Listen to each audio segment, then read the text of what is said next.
खबर कोरिया से है, जहां पर अंतर्राष्ट्रीय वृद्धजन दिवस के अवसर पर कोरिया जिले के वृद्धजनों के लिए प्रशासन की ओर से विशेष सराहनीय पहल करते हुए जिला अस्पताल परिसर में आधुनिक चिकित्सा उपकरण के साथ छत्तीसगढ़ का पहला एल्डरली केयर सेंटर क्लिनिक का शुभारंभ विधायक भैयालाल रजवाड़े ने फीता काटकर किया। कलेक्टर चंदन त्रिपाठी, सीएमएचओ प्रशांत सिंह सहित स्वास्थ्य विभाग के अधिकारी कर्मचारी जिले भर के वृद्धजन मौजूद रहे। अंतर्राष्ट्रीय वृद्धजन दिवस के अवसर पर जिले के वृद्धजनों को शॉल श्रीफल देकर सम्मानित किया गया। सर्व सुविधा युक्त नवनिर्मित एल्डरली केयर सेंटर क्लिनिक में वृद्धजनों का पंजीयन कर स्वास्थ्य परीक्षण किया जाएगा। साथ ही उन्हें आवश्यक सलाह व दवा उपलब्ध कराई जाएगी। सामान्य चिकित्सा सुविधा के अलावा एक्सरसाइज थेरेपी, इलेक्ट्रोथेरेपी के लगभग 1 दर्जन से अधिक आधुनिक चिकित्सा उपकरण मशीनरी इंस्टॉल की गई। वहीं क्लिनिक में पंचकर्म थेरेपी भी मौजूद है। आज अंतर्राष्ट्रीय वृद्धजन दिवस के उपलक्ष्य में जिले कोरिया के अंतर्गत एक सिर्फ वृद्ध लोगों के लिए संचालित जीरियाट्रिक क्लिनिक, जिसको कि हम एल्डरली केयर क्लिनिक के नाम से लॉन्च किए हैं। यहाँ पर सभी तरीके की सुविधाओं का ध्यान रखा गया है। हमारे जो बुजुर्ग 60+ से ऊपर हैं, वय वंदन योजना के कार्ड धारक जो हैं, वो सब इस क्लिनिक में आकर जो डिस्ट्रिक्ट हॉस्पिटल के कैंपस में है, आमतौर पे कोई भी वृद्ध होता है तो उसको जो समस्याएं उसको फेस करनी पड़ती हैं, भीड़ में नहीं जाना पड़े, इन सब चीज़ों को ध्यान रखकर ये क्लिनिक की स्थापना की गई है। यहाँ पे सेपरेट फिजियोथेरेपिस्ट विंग है, जिसमें सिर्फ फिजियोथेरेपी का ही पार्ट नहीं है, इसके अलावा हमने आयुष का भी कॉर्नर रखा है, जहाँ पर लोग अभ्यंगा या अन्य तरह के जितने भी हमारे पंचकर्म होते हैं वो सभी तक की सुविधा ले सकते हैं। इसके अलावा यहाँ पर डॉक्टर्स अवेलेबल हैं। इनके सिस्टम को हमने ऑनलाइन रखा हुआ है। रजिस्ट्रेशन के लिए आपको लंबी लाइन लगाने की ज़रूरत नहीं है।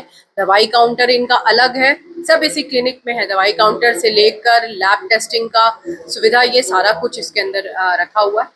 ये माननीय मुख्यमंत्री जी की सोच है, जिसकी वजह से हम ये कर पाए हैं। और माननीय विधायक हमेशा बोलते रहे हैं, आज इसलिए इसको कर पाए हैं। और अच्छा ये रहेगा कि क्षेत्र में इसका विस्तार हो, और जो बेड रिडन है, ऐसे वृद्धजन जो आ नहीं सकते हैं क्लिनिक तक, उसके लिए ऑलरेडी वृद्धजन एक्सप्रेस करके एक व्हीकल चल रही है, और वो घर घर जाकर लोगों का इलाज भी करती है।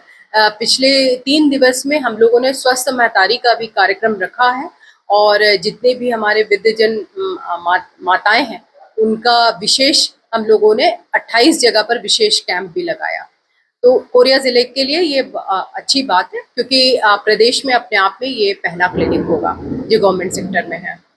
समाज में वृद्धजनों को सेवा और सम्मान बना रहे, इसके लिए नई पीढ़ी से युवाओं से किस तरह की आपकी अपील?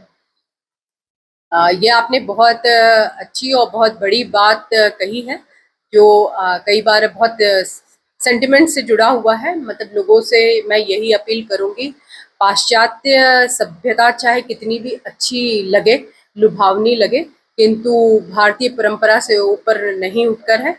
माता पिता को ईश्वर से भी ऊपर माना गया है, और उसको आप अगर इज्जत नहीं दे सकते हैं और घर में नहीं रखते हैं, तो मेरे ख्याल से ऐसे बच्चे किस काम के हैं। तो मैं तो बस यही कहूँगी कि हमारा वृद्धजन जो केंद्र संचालित है, उसमें 14 रहते हैं वृद्ध। मैं समय समय पे मिलने जाती हूँ और सबकी स्टोरी सुनती हूँ, और सुनकर मुझे बहुत तकलीफ होती है कि कुछ हमारे ही क्षेत्र के हैं, और कुछ उत्तर प्रदेश से भी लोग हमारे यहाँ रह रहे हैं, जिनके बेटों ने घर से निकाल दिया है या पूछते नहीं है।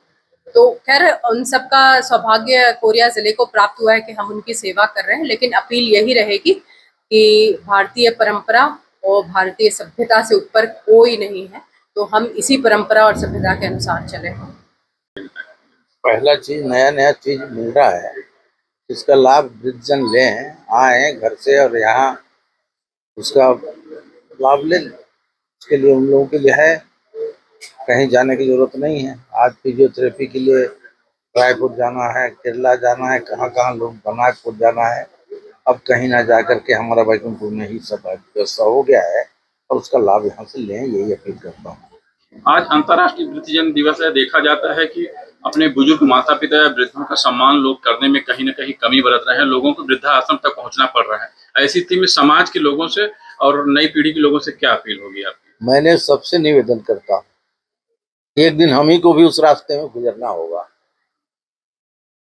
तो ऐसा मत काम करो कि हमारे बाप हमारे माँ वृद्ध आश्रम में जाए। जीवन भर वो सेवा किए, बढ़ाए, पलाए, पाले, पढ़ाए, और आज उनको जब जरूरत हुआ तो वृद्ध आश्रम में जा रहे हैं। तो इतना कोताही ना करें हमारे युवा लोग, कम से कम जरा सा भी शर्म खाएं कि हमको मानव तन मिला है तो सेवा करने के लिए मिला है। जिस तरह हमको पालन पोषण करके माँ बाप ने बड़ा किया, तो आज कम से कम हम भी उनका, हमारा कर्तव्य बनता है कि ऐसी अवस्था में उनका भी हम सेवा करें। कोरिया से कमलेश सिक्का की रिपोर्ट, TV1 इंडिया न्यूज।